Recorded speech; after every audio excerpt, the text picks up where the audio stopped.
You cannot afford the life I want anymore, Michael. I need someone who can keep up with the world I belong to. Those were the words my wife said across a quiet restaurant table, and what surprised me was not the insult. It was how calmly I accepted it.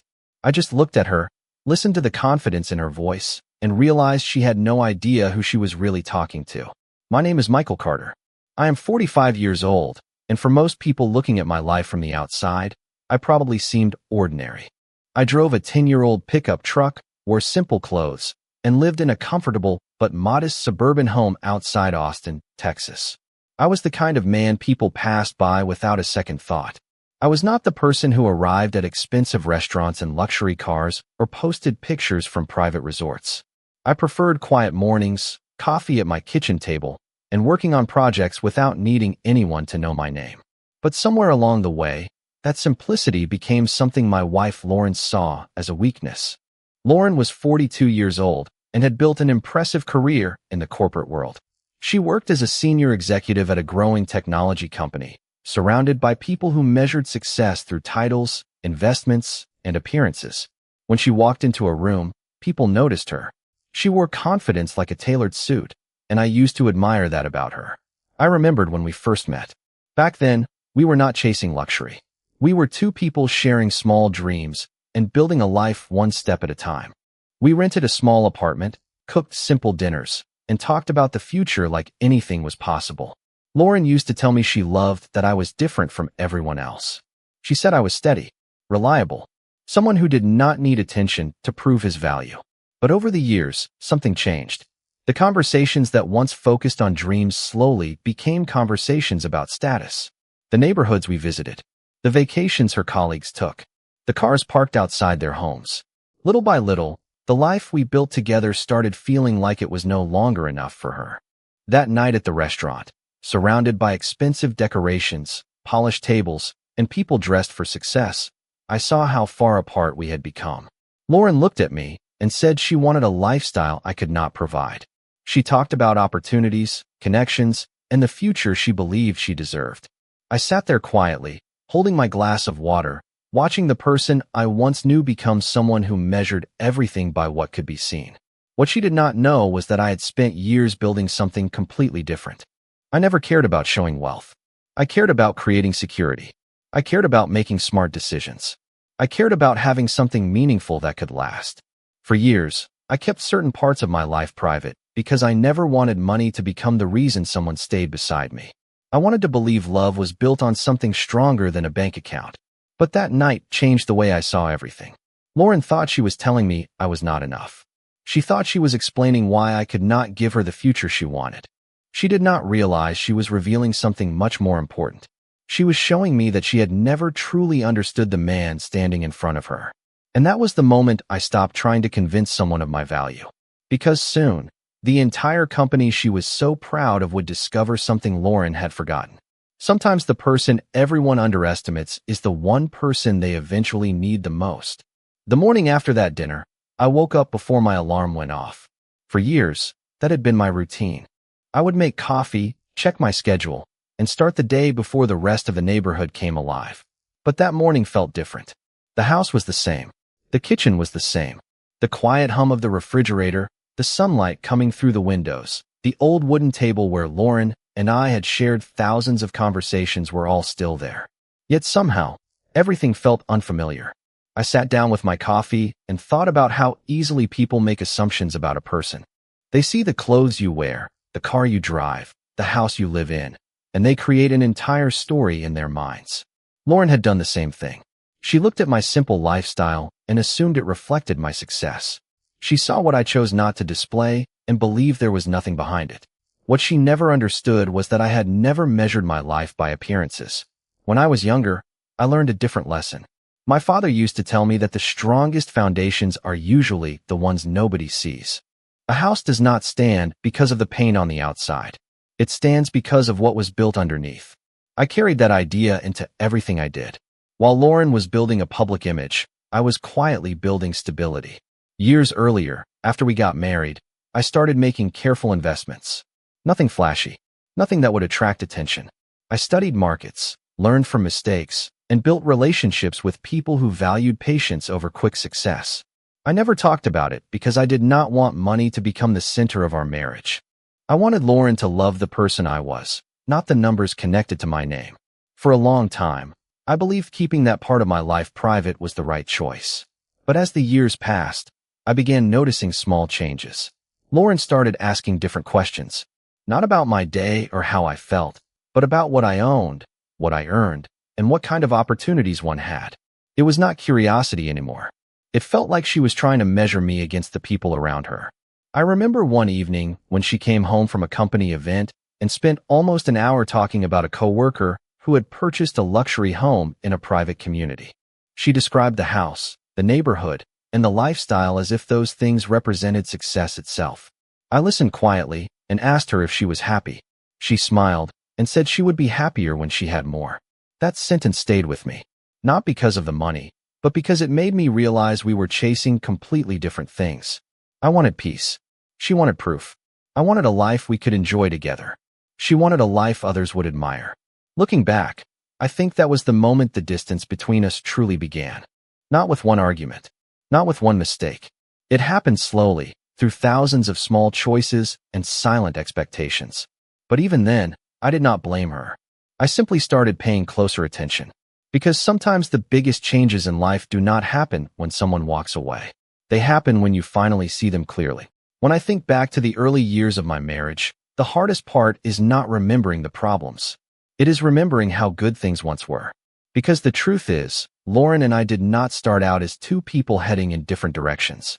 We started as two people who believed we were building the same future. I still remember our first apartment. It was small, with old cabinets, a noisy air conditioner, and a kitchen barely large enough for both of us to cook together. But we loved that place because everything inside it belonged to us. We were not worried about luxury. We were excited about possibilities.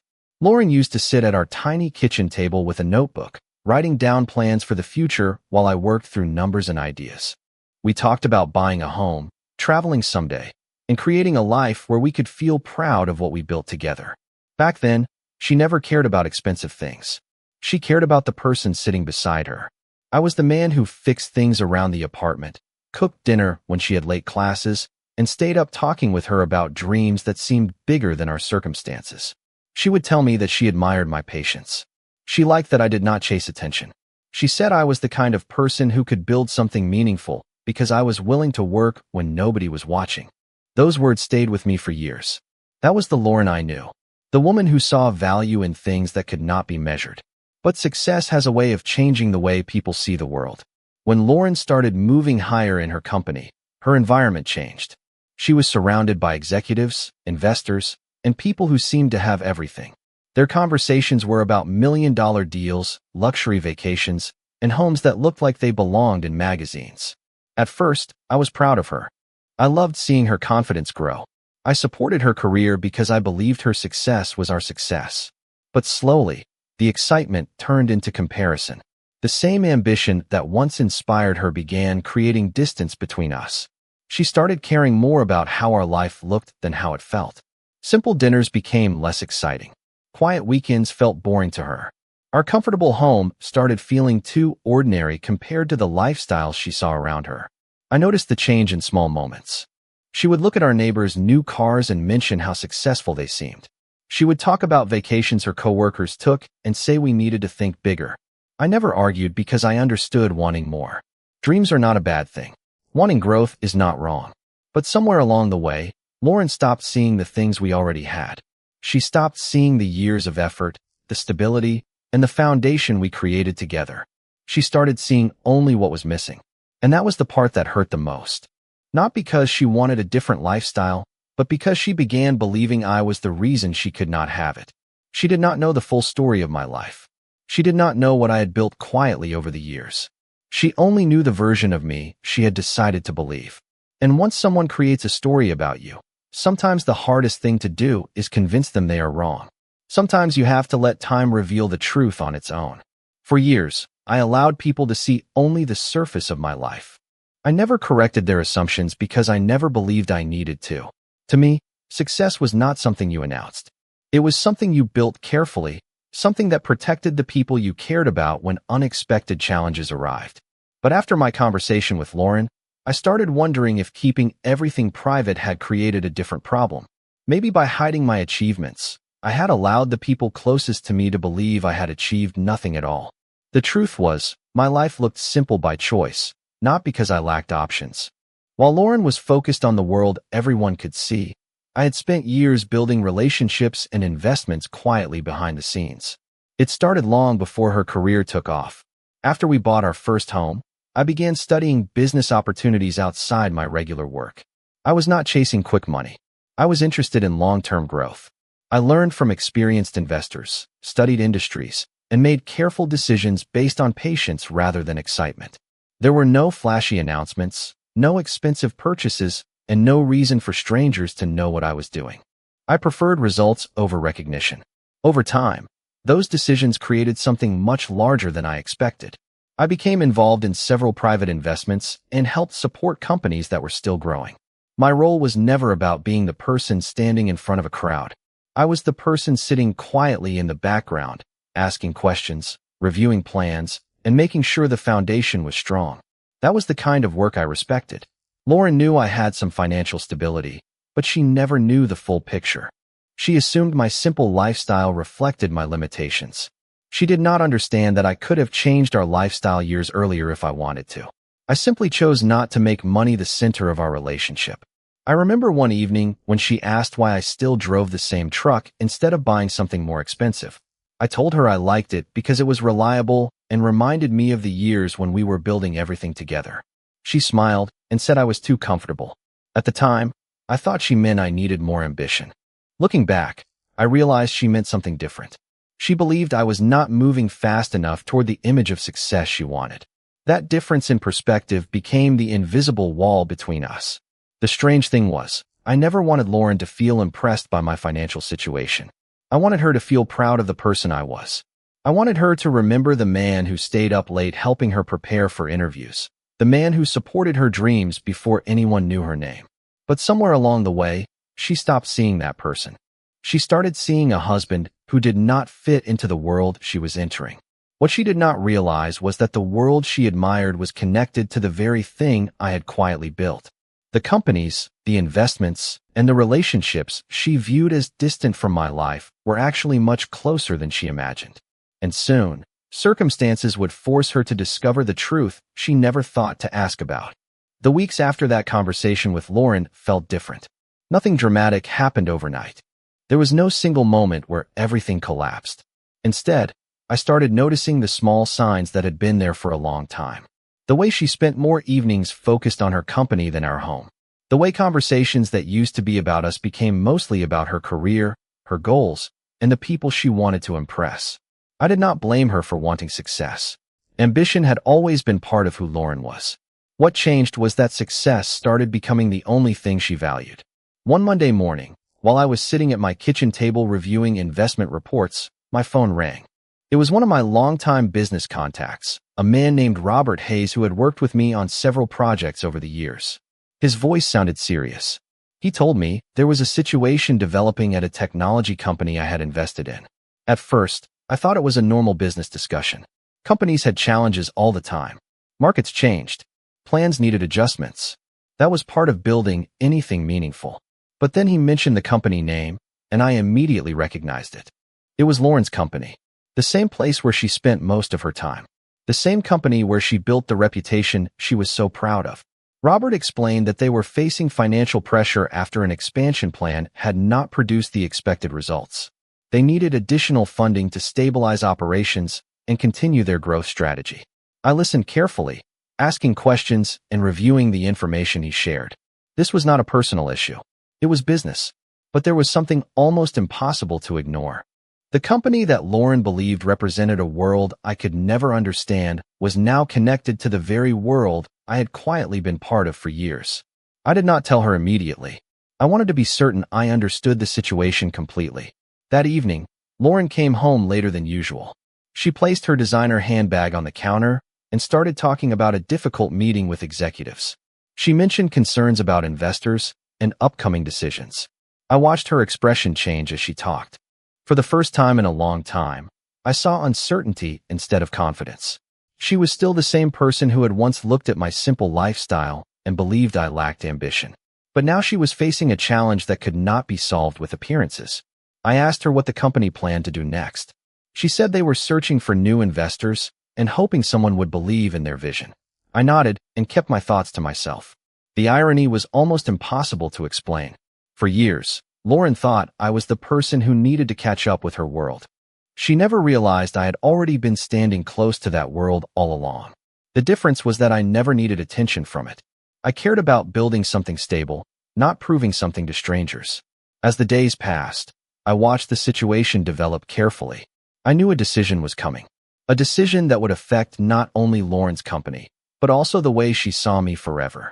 Because eventually, the woman who believed I could not keep up with her lifestyle would have to face the truth about the person who had been beside her all along. The information about Lauren's company stayed with me for several days. I did not rush into action because I knew emotions could make people make poor decisions. Business was not about proving a point or showing someone they were wrong. It was about understanding the situation, looking at the facts, and making the right choice at the right time. That was the approach I had always taken. While Lauren saw success as something that needed to be displayed, I saw it as something that needed to be protected. I spent the next week reviewing the company's situation carefully. I looked through reports, spoke with people involved, and studied the challenges they were facing. The problem was not that the company had no potential. In fact, that was what made the situation complicated. The company had talented people, strong ideas, and a product that could grow. The issue was that their recent expansion moved faster than their financial planning allowed. They needed stability. They needed someone who understood both opportunity and patience. Sitting in my home office late one evening, surrounded by documents and quiet reminders of the life I had built, I thought about Lauren.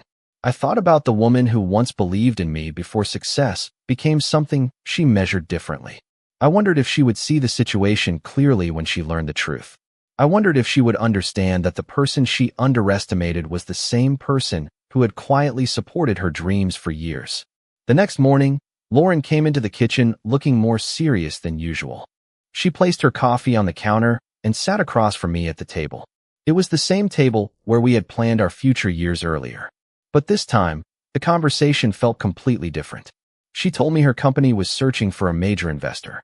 She explained that the leadership team was under pressure and that finding the right partner could determine their next step. I listened without interrupting. Then she looked at me and asked a question I never expected to hear from her. She asked if I knew anyone who might be interested. For a moment, the room became completely quiet. I looked at the person sitting across from me and remembered all the times she had told me I was not ambitious enough. I remembered the restaurant conversation. I remembered the way she looked at my simple life and assumed it represented my limitations. But I did not feel anger. I did not feel the need to make her uncomfortable. I only felt the weight of how different our perspectives had become. I told her I might know someone who could help. She looked surprised, almost curious, but she did not realize what that answer really meant. She did not know that the person she needed to meet was not a stranger. She did not know that the solution to her company's biggest problem was connected to the husband she believed could not give her the life she wanted. Before making any decision, I wanted to understand one thing. I needed to know whether Lauren still valued the person I was or only the resources I could provide. Because money could solve a business problem, but it could never repair a lack of respect. And that was the question I needed answered before I decided what would happen next. The meeting was scheduled for the following Tuesday morning in a downtown Austin conference room with glass walls and a long wooden table that seemed designed for important decisions. I arrived early, as I always did.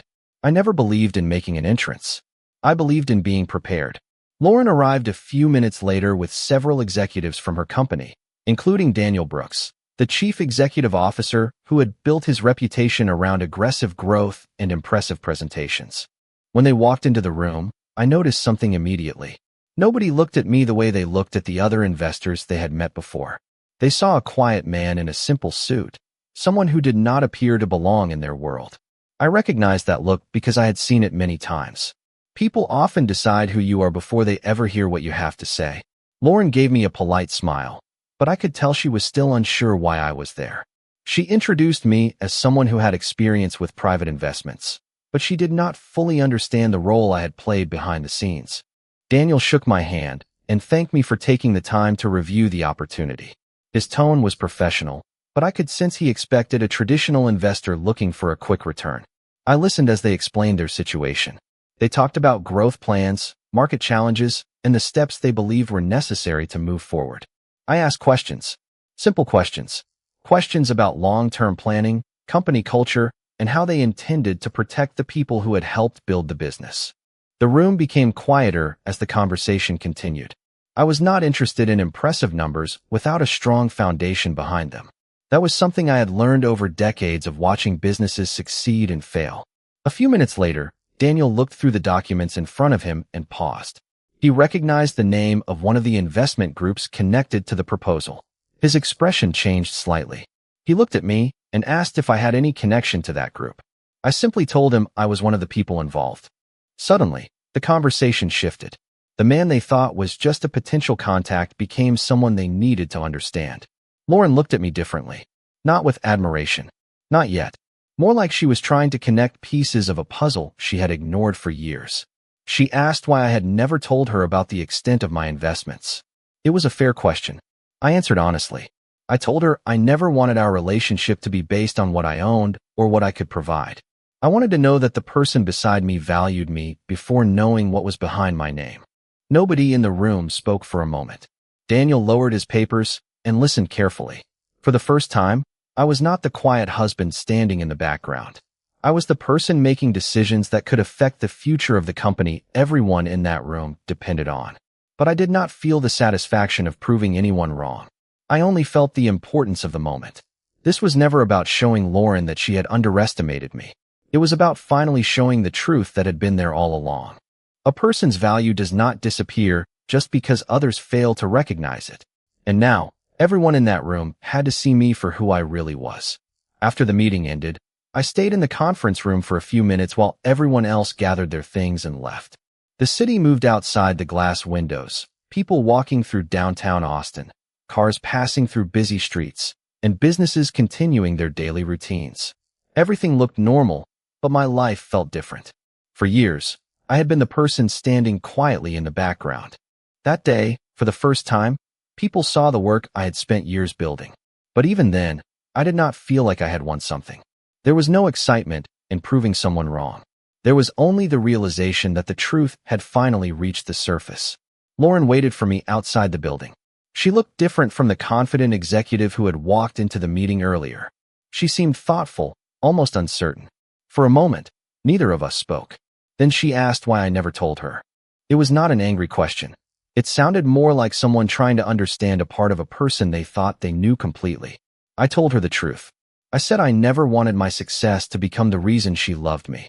I wanted our relationship to be based on trust, respect, and the years we spent building a life together.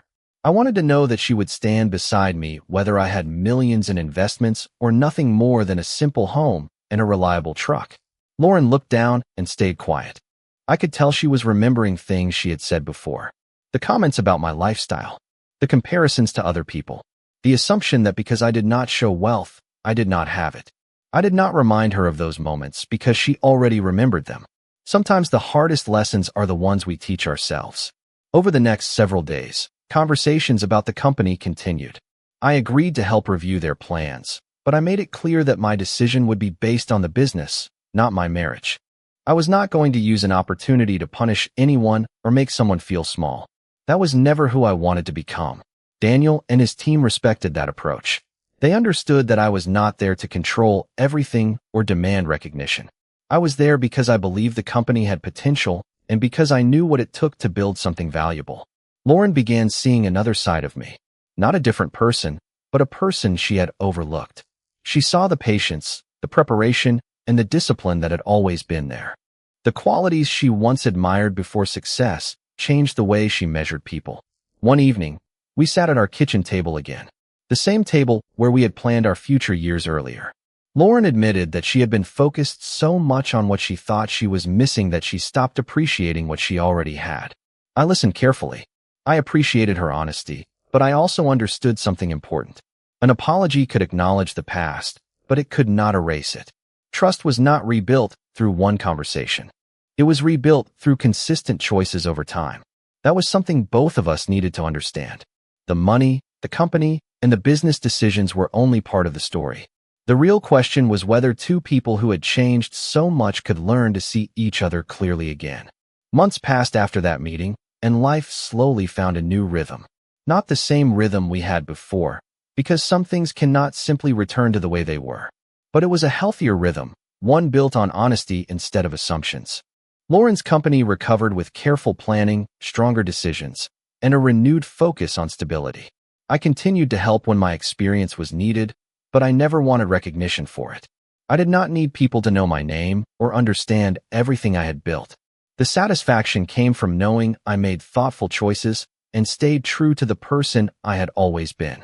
At home, Lauren and I continued having conversations that we avoided for years. They were not always easy. Sometimes they required admitting things we did not want to admit. But for the first time in a long time, we were talking as two people trying to understand each other instead of two people trying to defend themselves. One evening, we sat outside on the back porch watching the neighborhood become quiet as the sun went down. It reminded me of the early days when we had very little, but still felt like we had everything. Lauren looked at me and said something I never expected to hear. She told me she finally understood that the life I created was never about showing people what I had. It was about creating something meaningful that could last. She admitted that she had spent years chasing an image of success because she was afraid of feeling left behind. She had compared our life to everyone else's without realizing she was overlooking the person who had supported her from the beginning. I listened, but I also understood that understanding does not erase the past. The things that hurt us still become part of our story. What matters is what we choose to do after we recognize them. I had learned something important through everything that happened. Being underestimated does not mean you have less value. Sometimes people only see what you choose to show them. They do not see the years of preparation, the sacrifices, the discipline, and the quiet decisions that create real success. I also learned that money can solve certain problems, but it cannot create respect. It cannot force someone to appreciate you. It cannot replace trust. Those things have to be built between people, one choice at a time. Looking back at the man I was before everything changed, I realized I was never trying to prove that I was better than anyone else. I was simply trying to live according to my own values. I wanted a peaceful life. I wanted meaningful relationships. I wanted to know that the people around me cared about who I was, not what I could provide. The greatest change was not that people finally discovered what I had built. The greatest change was that I stopped needing anyone else to discover it. I already knew my worth. And that was something no opinion, no judgment, and no misunderstanding could ever take away.